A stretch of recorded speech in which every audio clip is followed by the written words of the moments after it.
Ser podcast.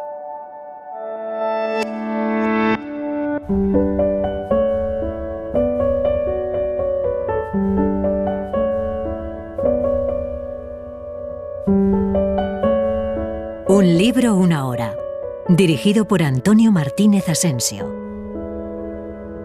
Bienvenidos al podcast de Un libro, una hora. En este episodio os vamos a contar Donde el corazón te lleve, de Susana Tamaro.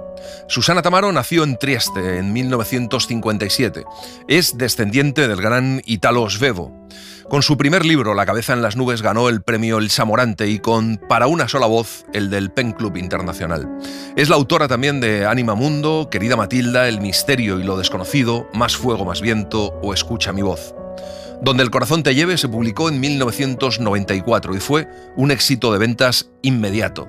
Es una novela muy emocionante, íntima y desgarradora, llena de sabiduría, pero que a la vez nos plantea muchos interrogantes. Vamos allá. 16 de noviembre de 1992. Hace 2 meses que te fuiste, y desde hace 2 meses, salvo una postal en la que me comunicabas que todavía estabas viva, no he tenido noticias tuyas. Así empieza Donde el corazón te lleve. Una larga carta en forma de diario, en la que Olga se dirige a su nieta, de la que nunca dice su nombre. Le cuenta que esa mañana se ha detenido en el jardín ante su rosa y recuerda cuando su nieta leyó por primera vez El Principito. Sus personajes predilectos eran la rosa y el zorro, así que después de plantar una rosa, quiso un zorro. Y entonces decidieron adoptar a un perro. La noche antes de ir a buscarlo no pegaste ojo. Cada media hora llamabas a mi puerta y decías, no puedo dormir. Por la mañana, al dar las 7 ya habías desayunado y te habías lavado y vestido. Con el abrigo ya puesto, me esperaba sentada en el sillón. A las 8:30 estábamos ante la entrada de la perrera. La niña le preguntó a su abuela cómo sabría cuál era el suyo. Volvieron a la perrera 3 días seguidos. Había más de 200 perros y la niña quería verlos a todos. A Buck lo encontraron el tercer día. Estaba en una de las jaulas traseras donde alojan a los perros convalecientes. La niña dijo enseguida que quería ese perro. Buck era pequeño de talla, pero encerraba en su pequeñez casi todas las razas del mundo. Lo habían arrojado desde un coche en marcha a principios del verano y por eso una de las patas traseras le colgaba como muerta. Ahora, el morro y las orejas de Buck se han vuelto casi blancos y desde hace algún tiempo sobre los ojos le ha caído ese velo que siempre nubla los ojos de los perros viejos. Los recuerdos que me rodean son los recuerdos de cuando eras niña, una cachorrita vulnerable y extraviada. A ella es a quien le escribo, no a la persona bien defendida y arrogante de los últimos tiempos. Estas líneas jamás levantarán el vuelo para llegar a tus manos en América. Si yo no estoy cuando regreses, ellas estarán aquí esperándote. ¿Que por qué hablo así? Porque hace menos de 1 mes, por primera vez en mi existencia, estuve gravemente enferma. Así que ahora sé que entre todas las cosas posibles también se cuenta esta. Dentro de 6 o 7 meses podría ocurrir que yo no estuviese aquí para abrir la puerta y abrazarte. Olga cayó desmayada un día, mientras regaba la rosa de su nieta, y los vecinos entraron en el jardín al oír los ladridos enloquecidos de Buck. La llevaron al hospital. Un joven médico le dijo que su estado de salud era tan grave que no podía regresar a casa y mencionó 2 o 3 residencias con asistencia de enfermería en las que podría vivir. Pero Olga le contestó que ella prefería caerse de bruces entre los calabacines de su huerto antes que vivir clavada en una cama. 3 días después, Olga firmó una alta voluntaria y se fue a su casa. Buck la recibió corriendo en círculo como un loco. Después de aquel percance, la parte izquierda de su cuerpo ya no responde como antes. La mano, sobre todo, se ha vuelto lentísima y por eso Olga intenta utilizarla el doble que la otra. Dando vueltas entre la casa y el jardín, tu recuerdo se ha vuelto insistente, una verdadera obsesión. Muchas veces me acerqué al teléfono y levanté el auricular con la intención de enviarte un telegrama. Pero todas las veces, apenas la centralita me contestaba, decidía no hacerlo. Por la noche, sentada en el sillón, ante mí el vacío y alrededor el silencio. Me preguntaba qué podía ser mejor. Mejor para ti, naturalmente, no para mí. Olga ha decidido no avisar a su nieta. Ella habría acudido a cuidarla, pero con el tiempo esa entrega se habría convertido en rabia y odio. Pero tampoco quiere marcharse sin despedirse, así que por eso ha comenzado a escribir algo que pueda acompañar a su nieta a lo largo de los años, algo que podrá leer cada vez que sienta la necesidad de tener a su abuela a su lado. Mira, Yo me encontré haciendo contigo el papel de madre ya entrada en años, a la edad en que habitualmente se es abuela. Eso tuvo sus ventajas. Ventajas para ti, porque una abuela madre es siempre más atenta y más bondadosa que una madre madre. Y ventajas para mí, porque en vez de atontarme como las mujeres de mi edad, entre partidas de naipes y sesiones vespertinas en el teatro municipal, me vi nuevamente arrastrada, con ímpetu, a la corriente de la vida. Pero en algún momento algo se rompió entre ellas. Seguramente de forma natural. En la época en que la coraza de su nieta se empezó a formar, la de Olga ya estaba hecha jirones. Aunque Olga estaba preparada para que su nieta cambiase de carácter durante la adolescencia, una vez que el cambio se produjo, le resultó muy difícil soportarlo. Repentinamente había ante Olga una persona nueva y no sabía cómo hacer frente a esa persona. No conseguía encontrar la energía necesaria para mantener a su nieta a raya. Evoco el día de tu partida, lo nerviosas que estábamos, ¿eh? Tú no querías que te acompañase al aeropuerto. Y cada vez que te recordaba que cogieses algo me contestabas: me voy a América, no al desierto. Desde el umbral, cuando te grité con mi voz odiosamente estridente: cuídate mucho, sin siquiera volver la cara me contestaste diciendo: cuida tu a Buck y a la Rosa. Olga se quedó algo decepcionada por esa despedida, hasta que se dio cuenta de que cuidar a Buck y a la Rosa quería decir ocuparse de esa parte de su nieta que seguía viviendo a su lado, la parte feliz de su nieta. Y también se dio cuenta de que en la sequedad de aquella frase no había insensibilidad, sino la extrema tensión de una persona a punto de llorar. ¿Te acuerdas de cómo llorabas recién despierta en los últimos meses? Te estabas allí sentada delante de la taza de café y las lágrimas rodaban silenciosas por tus mejillas. ¿Por qué lloras?, te preguntaba entonces. Y tú, desolada o furiosa, decías: no lo sé. Donde el corazón te lleve ha sido todo un éxito editorial desde su aparición. Ha sido traducida a 35 idiomas, llegando a alcanzar la cifra de 13 millones de lectores en todo el mundo, 2,5 millones solo en Italia y más de 1 millón de ejemplares vendidos en España. Es el relato de una singular relación entre una abuela y su joven nieta, ausente de Trieste y residente en Estados Unidos, a donde se ha ido a estudiar. La abuela, cuando intuye que su muerte está próxima, escribe unas cartas con la intención de hacer un diario, que sirven para abrir su corazón y repasar los momentos más importantes y ocultos de su vida. Cuando Olga era pequeña, durante un tiempo vivió en su casa una hermana de su padre que tenía la pasión del espiritismo, y decía que para entrar en contacto con una persona lejana había que apretar en una mano una foto suya, trazar una cruz compuesta de 3 pasos y luego decir: heme aquí, aquí estoy. Y eso es lo que ha hecho Olga esa tarde antes de ponerse a escribir. Y ha creído ver a su nieta en uno de esos bares llenos de luces y azulejos donde se comen bocadillos con una albóndiga dentro. Enseguida la ha distinguido en medio de una muchedumbre multicolor porque llevaba el último jersey que su abuela le había hecho, uno con unos ciervos rojos y azules. ¿Te sientes feliz? Eso, por encima de cualquier otra cosa, es lo que más me importa. ¿Te acuerdas de cuántas discusiones sostuvimos para decidir si era o no era justo que yo financiase esta larga estancia tuya de estudios en el extranjero? Tú sostenías que te resultaba absolutamente necesaria, que para crecer y abrir tu mente necesitabas irte, dejar el ambiente asfixiante en el que habías crecido. Acababas de terminar la selectividad y vacilabas, en la más total oscuridad, sobre lo que desearías hacer cuando fueses mayor. Cuando era pequeña, su nieta tenía muchas pasiones. Quería convertirse en veterinaria, en exploradora, en médico de niños pobres. Con los años se había ido cerrando todo lo que había sido filantropía y en un brevísimo lapso se convirtió en cinismo, soledad obsesiva, concentración en su destino infeliz. El tiempo del diálogo había terminado. En su nieta rebullía una energía arrogante lista para estallar. La nieta amenazó a la abuela con marcharse, desaparecer de su vida sin dejar rastro, y la abuela dijo que le parecía una excelente idea. Y así, un día, la nieta afirmó con firmeza delante de la taza de café que se iba a América. Dijo que si se iba allí un año, por lo menos aprendería un idioma y no perdería el tiempo. Te irritabas enormemente cuando te hacía notar que perder el tiempo no es en absoluto grave. Pero llegaste al máximo de la irritación cuando te dije que la vida no es una carrera, sino un tiro al blanco. Lo que importa no es el ahorro de tiempo, sino la capacidad de encontrar una diana. Había sobre la mesa 2 tazas que inmediatamente hiciste volar barriéndolas con un brazo, para después estallar en llanto.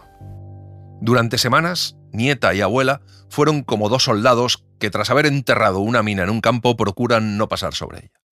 Sabían dónde estaba, qué era, y caminaban distantes, fingiendo que el asunto a temer era otro. Cuando estalló y la nieta sollozaba diciendo a su abuela que no entendía nada, que nunca entendía nada, Olga tuvo que realizar un gran esfuerzo para no dejarla intuir su turbación.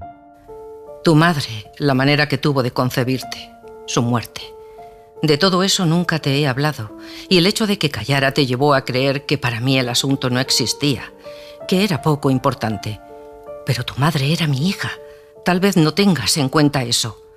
O quizás lo tengas en cuenta, pero en vez de decirlo, lo incubas en tu interior. No puedo explicarme de otra forma determinadas miradas tuyas, determinadas palabras cargadas de odio. Aparte del vacío, de ella no tienes otros recuerdos.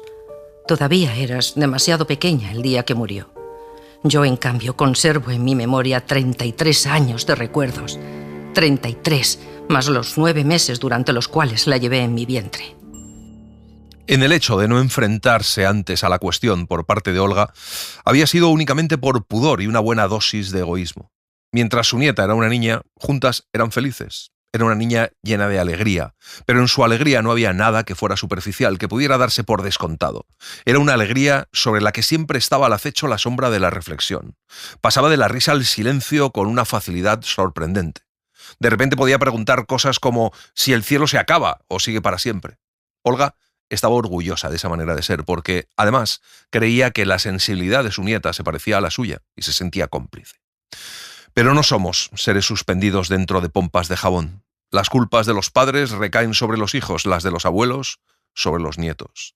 Hay verdades que llevan consigo una sensación de liberación y otras que imponen el sentido de lo tremendo. Mi madre se casó a los 16 años. A los 17 me trajo al mundo. A lo largo de toda mi infancia, mejor dicho, de toda mi existencia, jamás la vi esbozar un gesto cariñoso. El suyo no fue un matrimonio por amor. Nadie la había obligado. Se había obligado ella misma porque, por encima de todo, siendo rica pero judía y conversa por añadidura, ambicionaba poseer un título nobiliario. El padre de Olga era mayor que su madre, varón y melómano.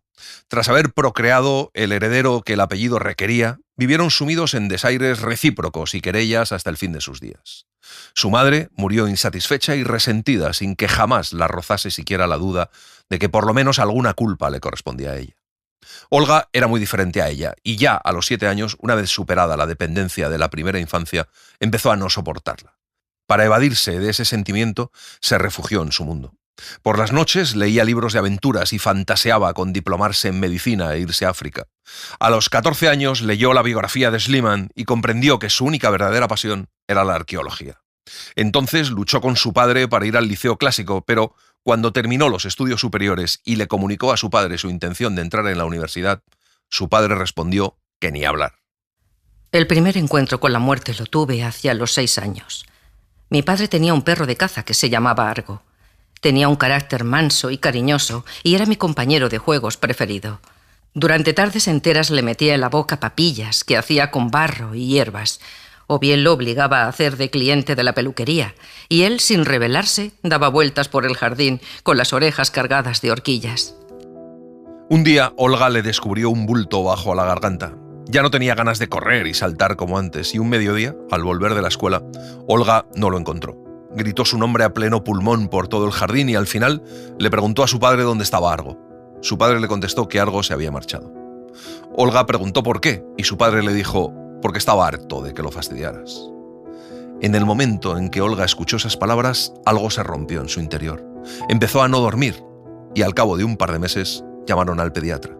Olga tenía agotamiento y le dieron aceite de hígado de bacalao. Nadie me preguntó nunca por qué no dormía, ni por qué llevaba siempre conmigo la pelotita mordisqueada de Argo. A ese episodio le atribuyo el comienzo de mi edad adulta. ¿A los 6 años? Pues sí, exactamente a los 6 años. Argo se había marchado porque yo había sido mala. Por lo tanto, mi conducta influía sobre lo que me rodeaba. Influía haciendo desaparecer, destruyendo. Se desata una gran tormenta y antes de continuar con su carta, Olga desconecta la televisión y la nevera para que los rayos no las estropeen. Después se mete una linterna en el bolsillo y recorre la casa. Recuerda la primera vez que puso los pies en ella. No le gustó nada. No la había escogido ella, sino Augusto, su marido. Cuando llega a la habitación de su nieta, un rayo hace saltar los fusibles. Olga, entonces, se tiende en la cama y cierra los ojos. Bajo la tormenta, por un momento, la casa le pareció un navío, un gran velero que avanza a través del prado. Piensa en lo que ha sido su vida, una vida trivial, con ciertas dificultades, pero aparentemente normal. Detrás de la superficie sólida y lineal, detrás de mi rutina cotidiana de mujer burguesa, había en realidad un movimiento constante que estaba hecho de pequeñas ascensiones, de desgarramientos, de oscuridades repentinas y de abismos profundísimos. El único acontecimiento extraordinario que ha tenido es la trágica desaparición de su hija, que dio un golpe de gracia a la monotonía de su vida. La idea que tenía de sí misma se derrumbó en un solo instante. En aquellos días temió no resistir más, pero no pudo abandonarse a ese estado depresivo. La vida proseguía con sus exigencias, y la vida era su nieta. Llegaste pequeña, indefensa, sin tener a nadie más en el mundo. Invadiste esta casa silenciosa y triste con tus risas repentinas, con tus llantos. Mirando tu cabezota de niña oscilar entre la mesa y el sofá, recuerdo haber pensado que no estaba todo perdido. El azar, con su imprevisible generosidad, me había ofrecido una ocasión más. Olga ha leído muchos libros, ha sentido curiosidad por muchas cosas, pero siempre con un pensamiento puesto en los pañales, otro en los hornillos y otro en los sentimientos. Su relación con el saber ha sido casual, se ha ido preocupando de las cosas según se las ha ido encontrando en los libros. Su hija, Hilaria, siempre se lo echaba en cara. Acusaba a Olga de carecer de dialéctica, como todos los burgueses, de no saber defender lo que pensaba. Hilaria estaba empapada de ideología. Tildaba a Olga de reaccionaria y enferma de fantasías burguesas.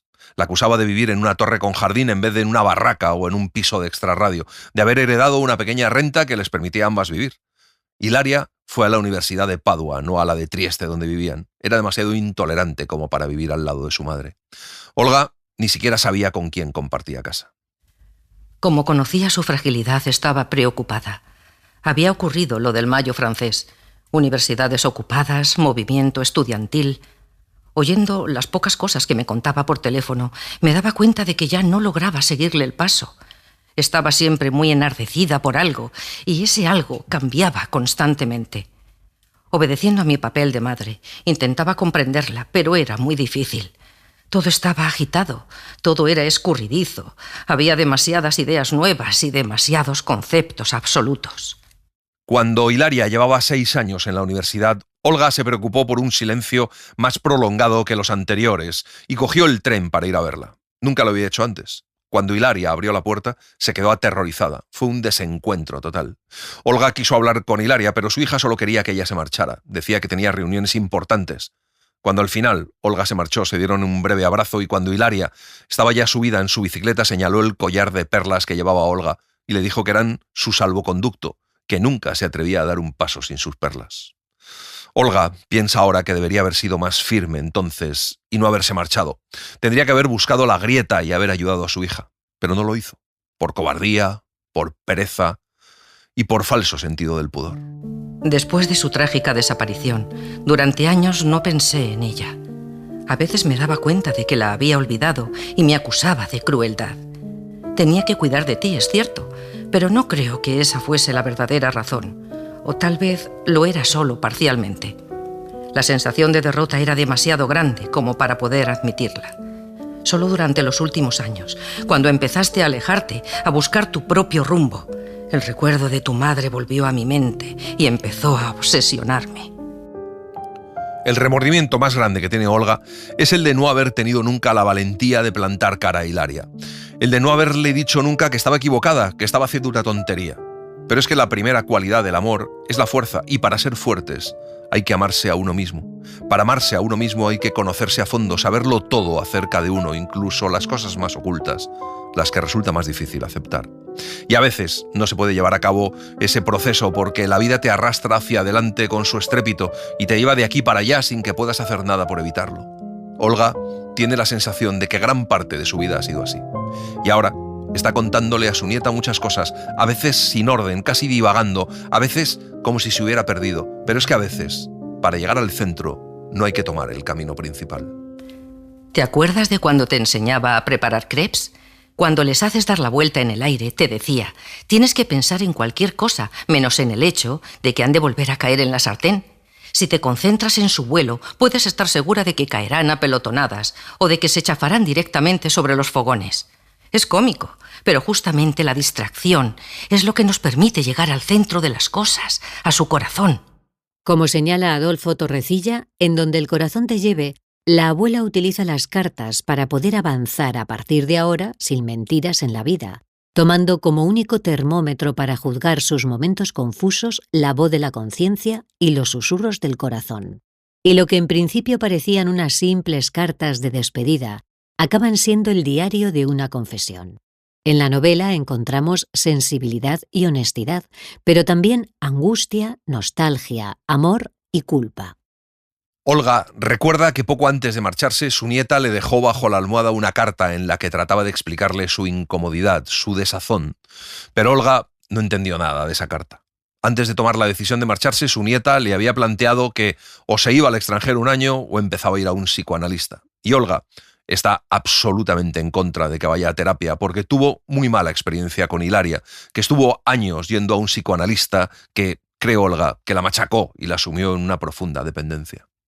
Hilaria empezó a interrogar a Olga. Quería saberlo todo acerca del pasado, de su padre. Un día le confesó que quería saber cuándo y por qué sus padres le despuntaron las alas. Una mañana Hilaria se presentó en casa de Olga por sorpresa. Estaba amarillenta y tenía la boca contraída. Al hablar se pasaba constantemente la mano por el pelo, se apartaba los cabellos del rostro, se metía en la boca un mechón. Recuerdo muy bien que en aquel momento pensé en ti. ¿Qué será de la niña?, me pregunté, con una madre en estas condiciones. A medida que transcurría el tiempo, la situación empeoraba en vez de mejorar. Yo estaba preocupada por ti, por tu crecimiento. Tu madre era muy celosa y te traía a mi casa lo menos posible. Quería preservarte de mis influjos negativos. Si a ella la había arruinado, no lograría arruinarte a ti. Cuando se sentaron a comer, Olga le preguntó a Hilaria cosas sobre la niña, preguntas a las que Hilaria contestó con evasivas. Al final, Hilaria le pidió dinero a Olga. El asunto del dinero se venía arrastrando desde hacía muchos meses. Hilaria había confesado a Olga que había firmado unos papeles en favor de su psicoanalista y había garantizado los negocios de su médico por una suma enorme. Su médico se declaró luego en quiebra, con lo que los bancos empezaron a exigir la devolución del dinero prestado. Olga buscó un abogado, empezó a investigar y así se enteró que desde hacía varios años él le suministraba a Hilaria unos psicofármacos muy fuertes. Durante esos meses imposibles, entendí una cosa acerca de ella. Una cosa que hasta aquel momento no me había siquiera rozado y que no sé si hago bien en decírtela.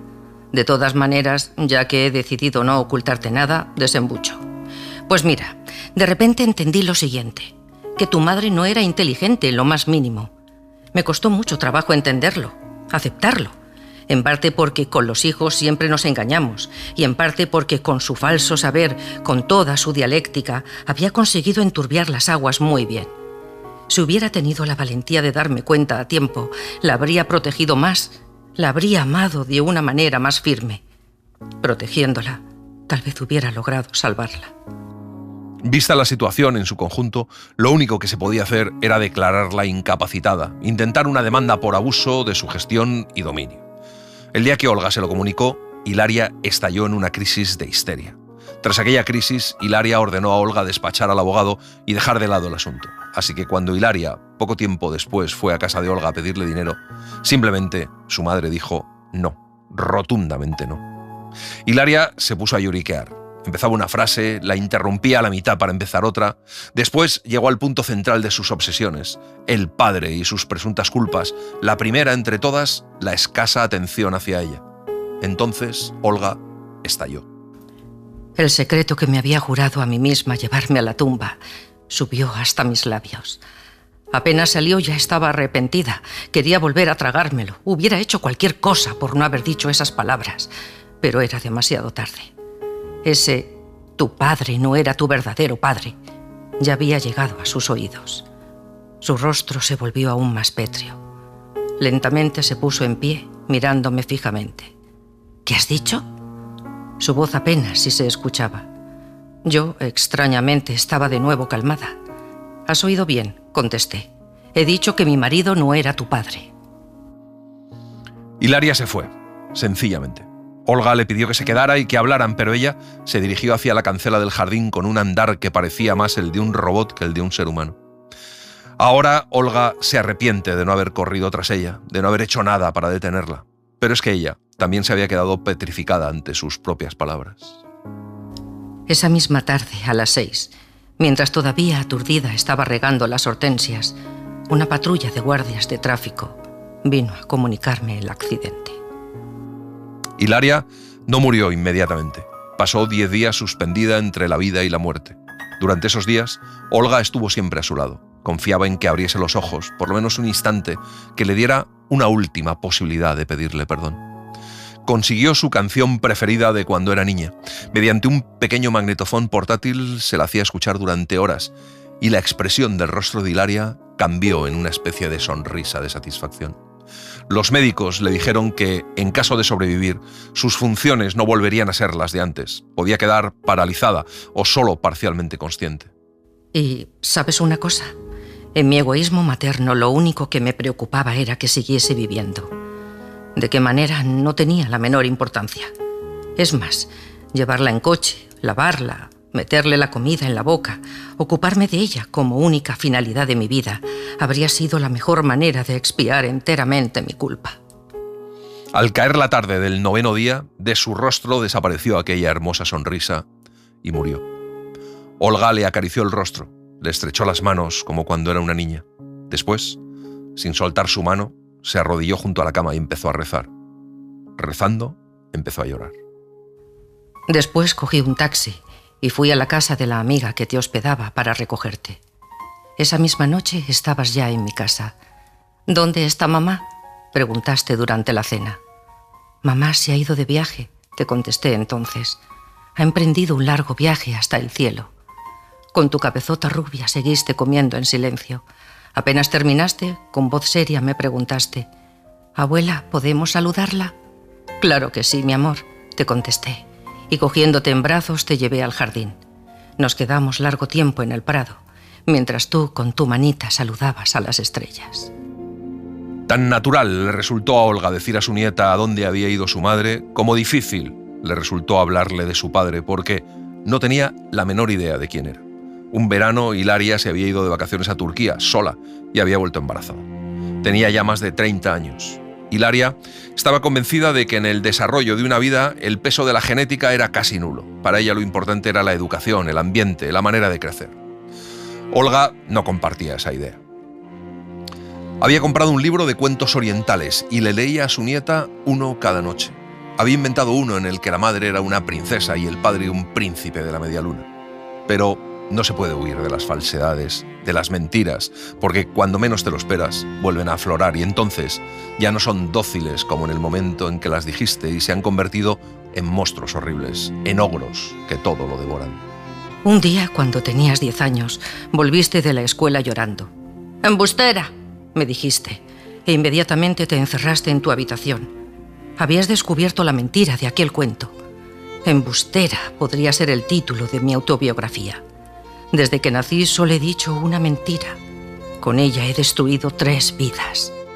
Para contar una historia es necesario empezar por el principio, y el principio está en la juventud de Olga, en el aislamiento un poco anómalo dentro del cual creció y siguió viviendo. Cuando Olga era joven, para una mujer la inteligencia era una cualidad sumamente negativa de cara al matrimonio.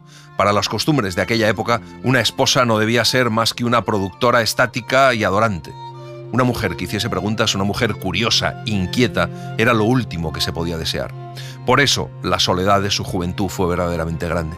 Tenía muchos pretendientes, pero apenas demostraba saber hablar, apenas les abría su corazón con los pensamientos que se agitaban en su interior, a su alrededor se hacía el vacío. Pensaba que algún día encontraría a un joven con quien pudiera hablar hasta bien entrada la noche, sin cansarse, y que entonces nacería el amor, un amor fundado en la amistad. Yo quería una amistad amorosa, y en eso era muy viril en el sentido antiguo. Era la relación en condiciones de igualdad, creo, lo que infundía terror a mis pretendientes.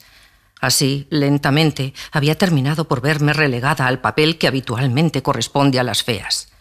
Tenía muchos amigos, pero se trataba de amistades en una sola dirección.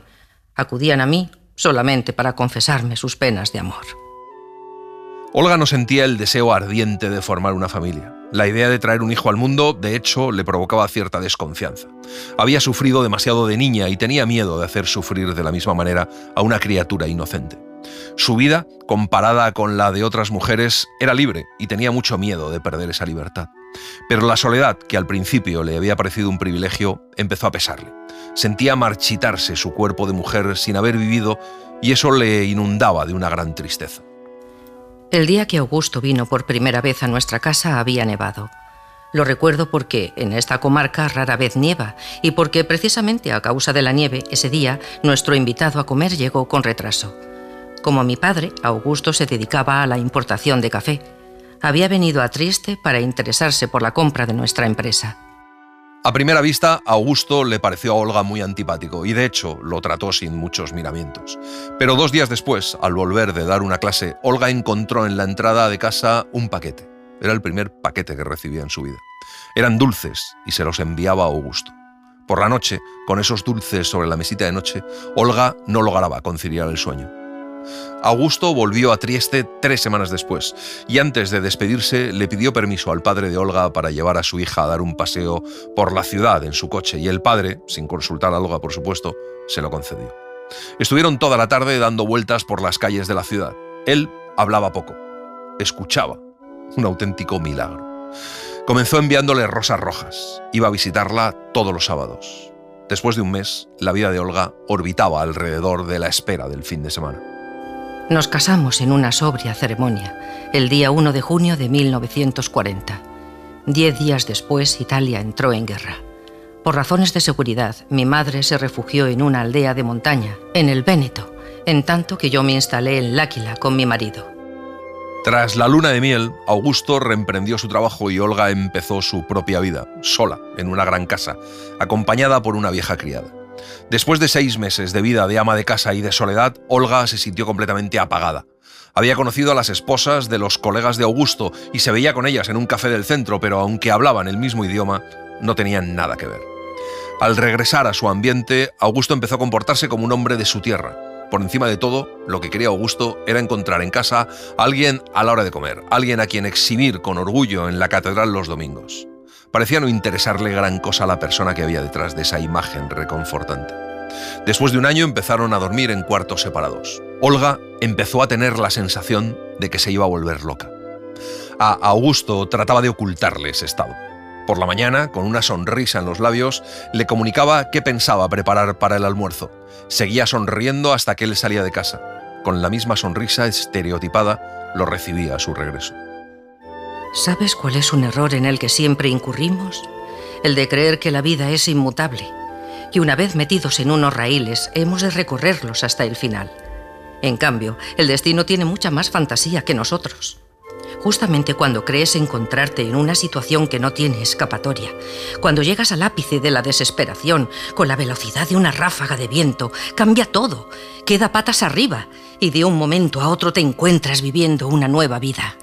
Como indica Roberto Maidana en Libros y Literatura, la carta que escribe la abuela deja de tener un solo destinatario, ya que a medida que pasan las páginas vemos como ya no solo se habla de la nieta, sino también de toda la generación, nieta, madre, abuela y sus relaciones matrimoniales y extramatrimoniales.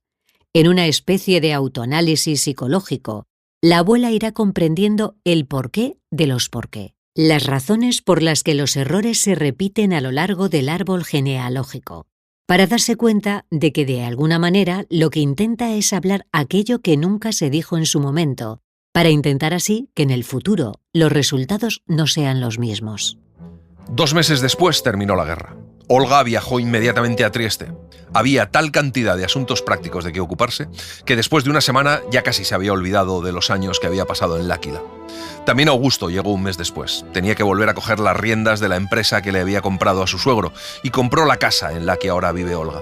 Nuevamente, Olga dormía con Augusto y pese a ello, por las noches entre ellos no ocurría nada, o casi nada. La madre de Olga fue la primera en morir y fue el padre quien sugirió a Olga que se fuera a Venecia a tomar las aguas. 2 semanas después, Olga tomó el tren. Allí, a última hora de la mañana, tomó otro hacia Bolonia y tras otra combinación, al atardecer, llegó a Porreta Terme. ¿En qué pensaba? ¿Qué me imaginaba aquel atardecer de septiembre cuando me apeaba del tren en la estación de Porreta? En nada, absolutamente en nada. En el aire se percibía el olor de los castaños y mi primera preocupación había sido encontrar la pensión en la que tenía reservada una habitación. Por entonces era todavía muy ingenua, desconocía el incesante trabajo del destino. Conoció a Ernesto la primera noche. Estaba discutiendo de política bastante animadamente y el tono de su voz molestó a Olga enseguida. Era el médico del establecimiento termal. A la mañana siguiente fue quien hizo a Olga el primer reconocimiento. Cuando llegó el momento de desvestirse, Olga empezó a sudar como si estuviera realizando un gran esfuerzo. Esa misma noche, Ernesto se sentó a la mesa de Olga y al día siguiente ya paseaban juntos, conversando por las calles del pueblo. Esa impetuosa vivacidad que al principio había irritado tanto a Olga empezó a despertar su curiosidad.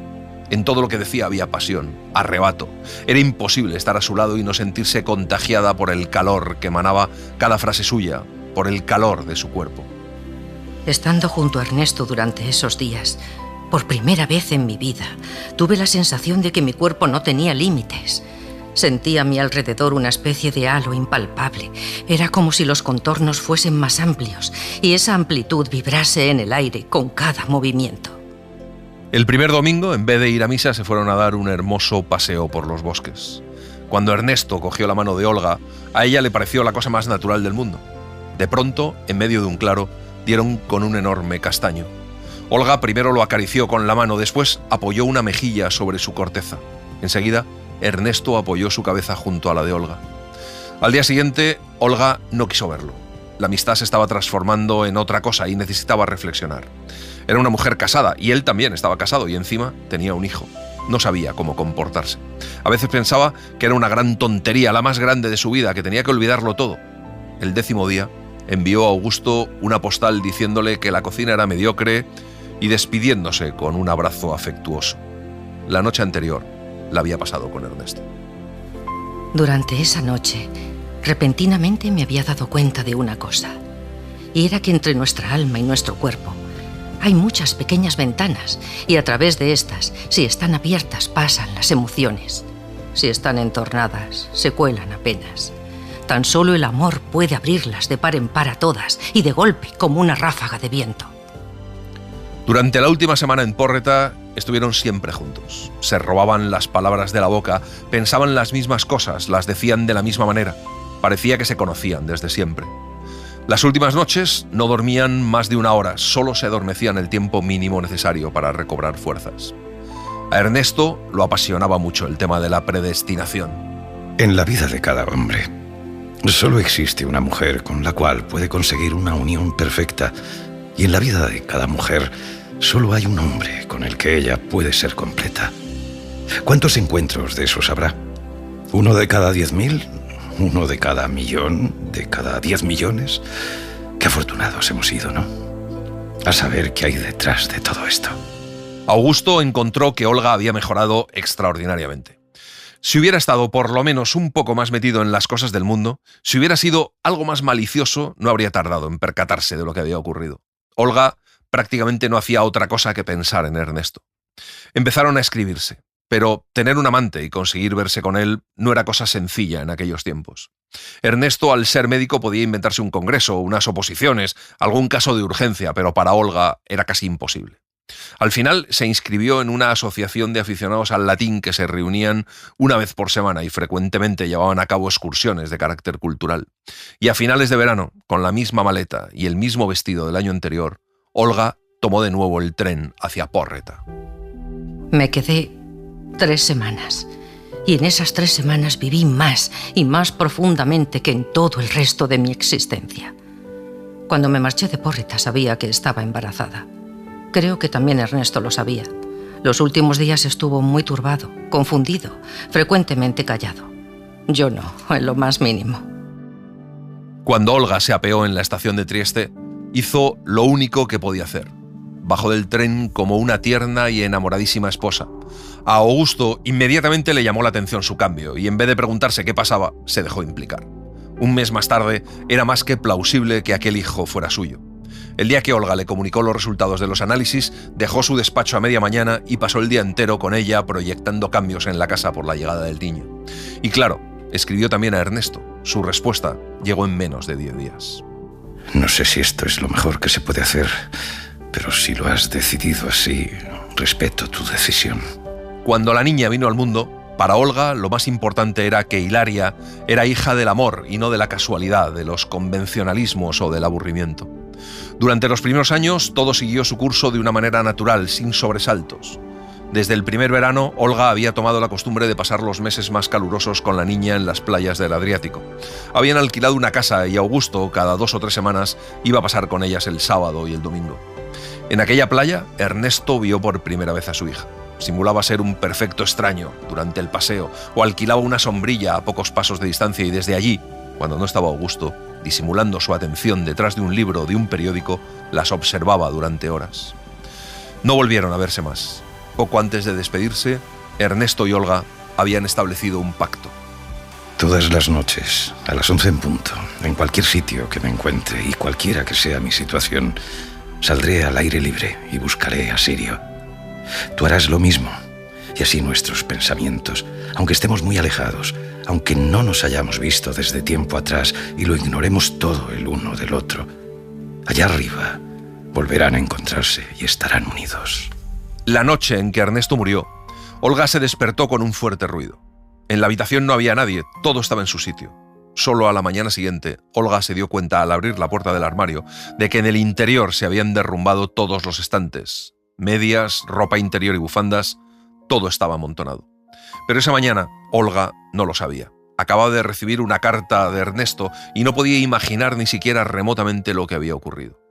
2 meses después, iba a haber un congreso en Mantua y esa era la ocasión que aguardaban para verse desde hacía tanto tiempo. Primero dejaron de llegar cartas de Ernesto y cuando Olga asistió al congreso no lo encontró. Trató de enterarse qué podía haber ocurrido. En la consulta no había nadie. Al día siguiente me metí en una biblioteca y solicité consultar los periódicos de los meses anteriores. Allí, en una breve nota, lo vi todo escrito. Regresando por la noche de visitar a un paciente, había perdido el control de su coche y había chocado contra un gran plátano. La muerte se había producido casi en el acto. El día y la hora correspondían exactamente con los del derrumbe dentro de mi armario. Con más de 20 años de por medio, padre e hija se fueron de la misma manera, estrellándose con el coche contra un árbol. Tras la muerte de Ernesto, Olga se hundió en un profundísimo agotamiento. Todo volvía a ser opaco para ella. Se alejó de Hilaria, la dejó en manos de Augusto y de una cuidadora. Retomó las lecturas religiosas que había emprendido en L'Áquila. Un día, Olga llegó con el coche a un sitio en el que nunca había estado anteriormente. Había una iglesita con un pequeño cementerio alrededor. De allí salía un sendero. Algo la llamaba, le impulsaba a avanzar. Cuando llegó a un claro, vio en el centro, plácida y majestuosa, con las ramas abiertas como brazos dispuestos a recibirla, una encina enorme. El corazón de Olga empezó a latir de otra manera, aleteaba, parecía un animalito contento. Solo latía de esa manera cuando veía a Ernesto. Se sentó a su lado, la acarició, apoyó la espalda y la nuca contra su tronco. Al pie de la encina, recordó una frase que cuando era una muchacha había escrito sobre la cubierta de su cuaderno de griego: Nosei se autón. Conócete a ti mismo. Entender de dónde venimos, qué hubo antes de nosotros, es el primer paso para poder avanzar sin mentiras. Esta carta se la tenía que haber escrito a tu madre y en cambio te la he escrito a ti. Si no la hubiese escrito, entonces sí que mi existencia habría sido verdaderamente un fracaso. Cometer errores es natural. Irse sin haberlos comprendido hace que se vuelva vano el sentido de una existencia. Las cosas que nos ocurren nunca son finalidades en sí mismas, gratuitas. Cada encuentro, cada pequeño suceso encierra un significado. La comprensión de nosotros mismos nace de la disponibilidad para recibirlos, la capacidad de cambiar de dirección en cualquier momento, de dejar la vieja piel como las lagartijas al cambiar la estación.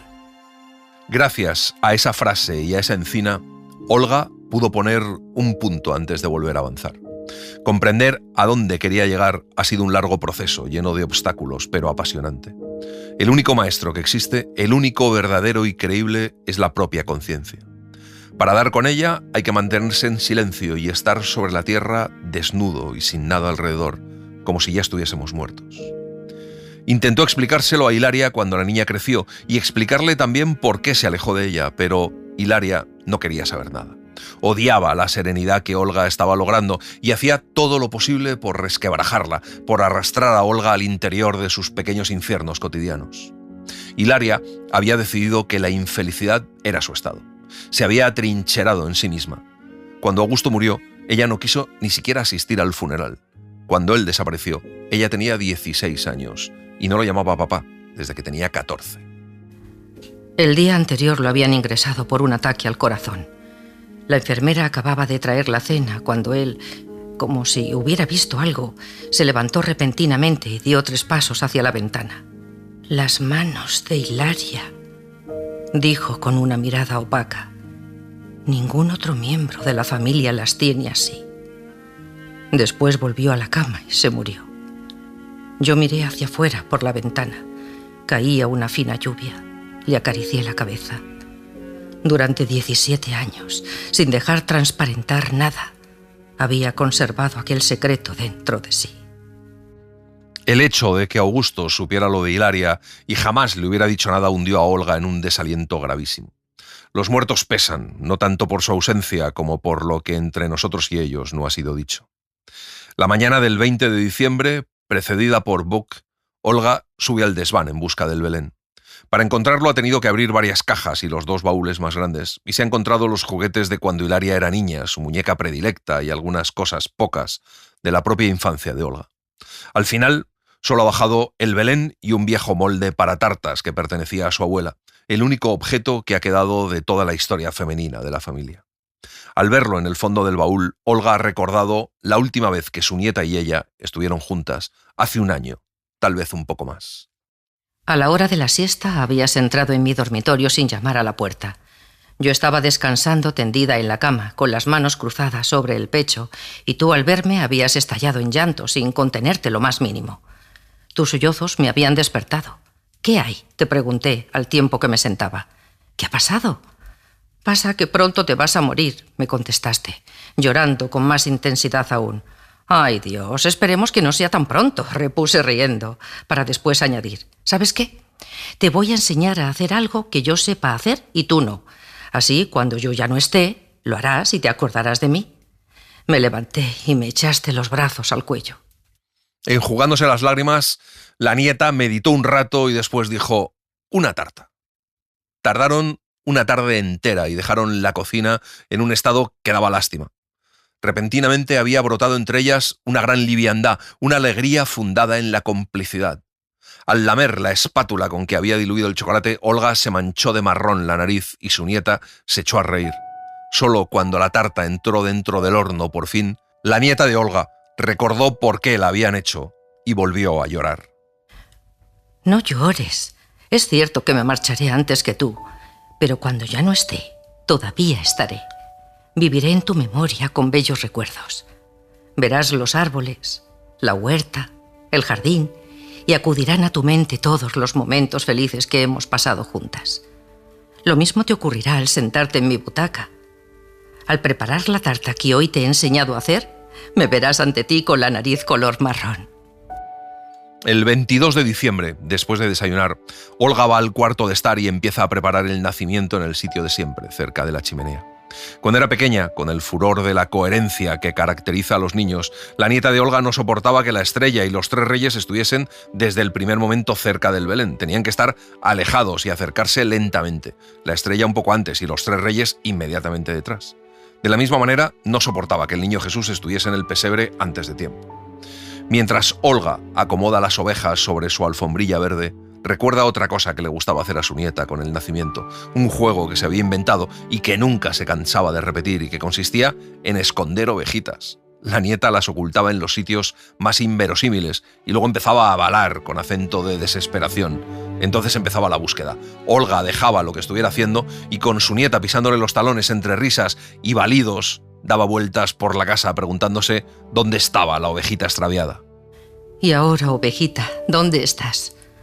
Estás allá lejos mientras escribo, entre los coyotes y los cactus. Cuando estés leyendo esto, probablemente estarás aquí y mis cosas ya estarán en el desván. ¿Mis palabras te habrán puesto a salvo? No tengo esta presunción. ¿Acaso tan solo te hayan irritado? Habrán confirmado la idea ya pésima que de mí tenías antes de marcharte. Tal vez solo puedas comprenderme cuando seas mayor. Podrás comprenderme solamente si has llevado a cabo ese misterioso recorrido que conduce desde la intransigencia a la piedad. Piedad y no pena. Olga piensa que si su nieta siente pena bajará como esos duendecillos malignos y le hará un montón de desaires. Igual que si en vez de ser humilde, su nieta es modesta, si se emborracha de chácharas en vez de quedarse callada. Estallarán las bombillas, los platos se caerán de los estantes, las bragas irán a parar a la araña central. No es cierto, no haré nada. Si estás en alguna parte, si tengo la posibilidad de verte, solo me sentiré triste, tal como me siento cada vez que veo una vida desperdiciada, una vida en la que no ha logrado realizarse el camino del amor. Cuídate. Cada vez que al crecer tengas ganas de convertir las cosas equivocadas en cosas justas, recuerda que la primera revolución que hay que realizar es dentro de uno mismo, la primera y la más importante. Porque luchar por una idea sin tener una idea de uno mismo es una de las cosas más peligrosas que se pueden hacer. Cada vez que te sientas extraviada, confusa, piensa en los árboles, recuerda su manera de crecer. Recuerda que un árbol de gran copa y pocas raíces es derribado por la primera ráfaga de viento, en tanto que un árbol con muchas raíces y poca copa a duras penas deja circular su savia. Raíces y copa han de tener la misma medida. Hay que estar en las cosas y sobre ellas. Solo así se puede ofrecer sombra y reparo. Solo así, al llegar la estación apropiada, el árbol podrá cubrirse de flores y de frutos. Y luego, cuando ante ti se abran muchos caminos y no sepas cuál recorrer, no te metas en uno cualquiera al azar. Siéntate y aguarda. Respira con la confiada profundidad con que respiraste el día en que viniste al mundo, sin permitir que nada te distraiga. Aguarda y aguarda más aún. Quédate quieta, en silencio, y escucha a tu corazón. Y cuando te hable, levántate y ve donde él te lleve.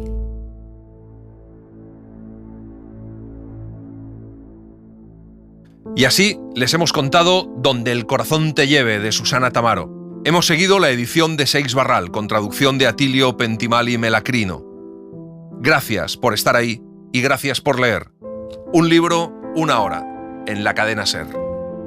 Un programa escrito y dirigido por Antonio Martínez Asensio, con las voces de Marisol Navajo y Eugenio Barona, y la participación de Olga Hernán Gómez. Diseño sonoro de Mariano Revilla. Edición y montaje de sonido de Pablo Arévalo. Y en las redes, Laura Martínez Pérez. Suscríbete a Un libro, una hora. Todos los episodios y contenidos adicionales en la app de Cadena SER y en nuestros canales de Apple Podcast, Spotify, iVoox, Google Podcast y YouTube. Escúchanos en directo en la SER los domingos a las 5 de la mañana. Cadena SER. La radio.